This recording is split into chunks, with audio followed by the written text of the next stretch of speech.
What's up, guys? I'm director Lucca Vieira. And I'm producer Rapp, and we worked on a short documentary showcasing some students from Marjory Stoneman Douglas and what happened to them last year. We want to showcase some students what's happened here before. We hope you enjoy. Shortcuts. Documentary.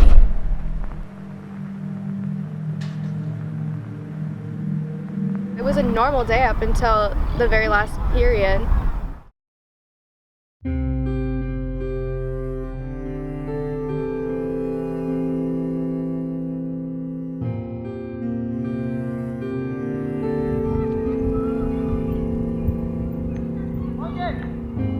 It was Valentine's Day, and I was super excited because my boyfriend had asked me out a few days before. We all decided to have a picnic at lunch, so we all brought different foods and everything. The night before, we got assigned this huge AP World project. My project was half done, and I brought it to school to finish it up, so the entire day was extremely hectic. I got my friends chocolates and candies, and it was a good mood. Later that day in fourth period, our last period, we were doing presentations, and then right before I was supposed to present, the fire alarm went off, and I was like, oh my gosh, Saved by the Bell. Then I started walking out of the classroom. We always have these random fire alarms when culinary burns chicken nuggets, so we were joking oh, culinary must have burned chicken nuggets again.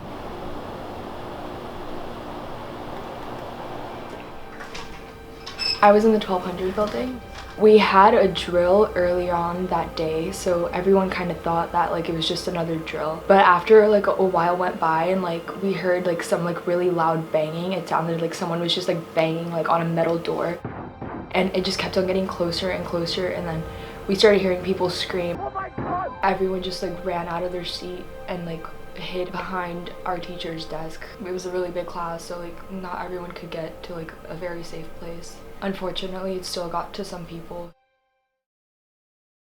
We begin our program with broken hearts in yet another American town, which today became the site of yet another deadly school shooting. It didn't feel real, and I wanted to hope for the best. I mean, no one thinks anything bad's gonna happen to them until it's proven. Me and my friends, we tried to surround ourselves with as much support as we could. We had the vigil and all together, and it brought everyone really close. I thought I was having a rough year before the shooting. I was just having normal teenage problems with family and friends and relationships and whatever, but then after that really happened, I realized how much bigger problems can be. It felt so good, honestly, going back to the school. It was everything was gonna be back to normal. I mean, nothing is ever gonna be back to normal, but it was the closest we could get. Every day I go in, I don't look at the 1200 building, I just keep walking. It's there's no point to look at it because it's just going to bring back really bad memories for everybody. It did feel really weird to have these cameras. They would come up to us and try to zoom in on our faces, and it was too much. No one who really went through it and experienced it was ready to talk about it.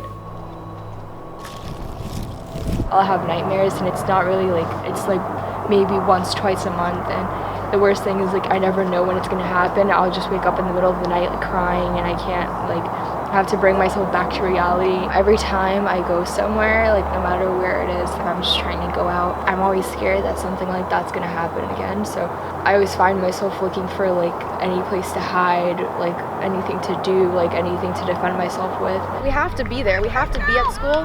So we can't hide in our rooms forever. We have to be at school. We have to live our lives and everything. Just because it's not on the news all the time doesn't mean that it's still not happening. People are still healing. People are still going through that every single day. You'll try to move on, but it's always still going to be there,